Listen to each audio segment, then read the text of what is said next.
In the early morning hours at Reflection Riding, you might come across some of the staff members here taking their birds on a walk.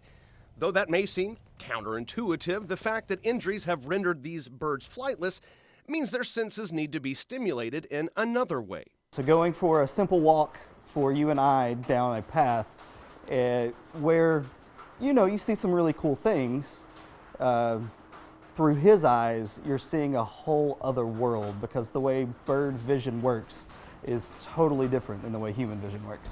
Understanding how different our vision actually is opens your eyes to why these bird walks are so important. So we as humans, we have one point of focus inside of our eyes. It's called a fovea. And so we can look at one thing and focus on that at a time. These guys have two foveas, or 2 points of focus inside of their eyes. If I stuck my finger up in the air, they could look at my finger and look at my foot at the exact same time.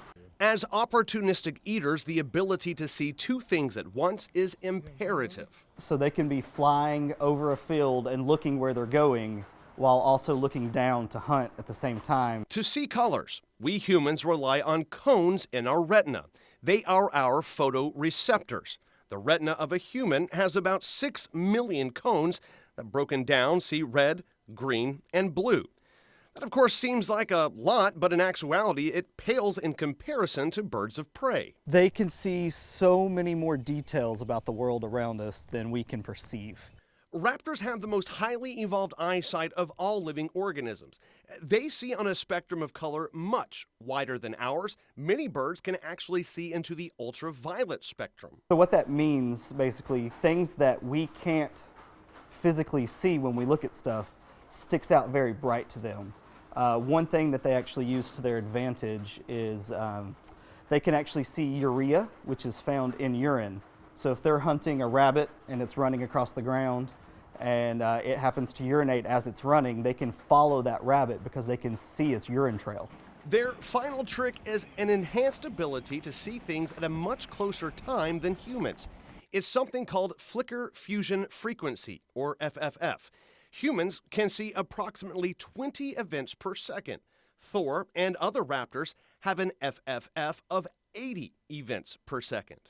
What that means is he is seeing things in slow motion.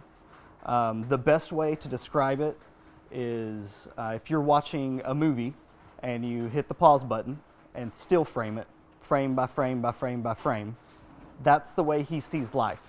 What that does in the wild is it allows them to move at a very accelerated rate and adjust for quick things that happen on the fly. So if he's flying through the forest at 50 miles an hour and the wind blows and a branch moves, he has to be able to sense that and adjust his body so he doesn't slam into it. It's an amazing bit of science, and it's available for everyone to explore at Reflection Riding Arboretum and Nature Center.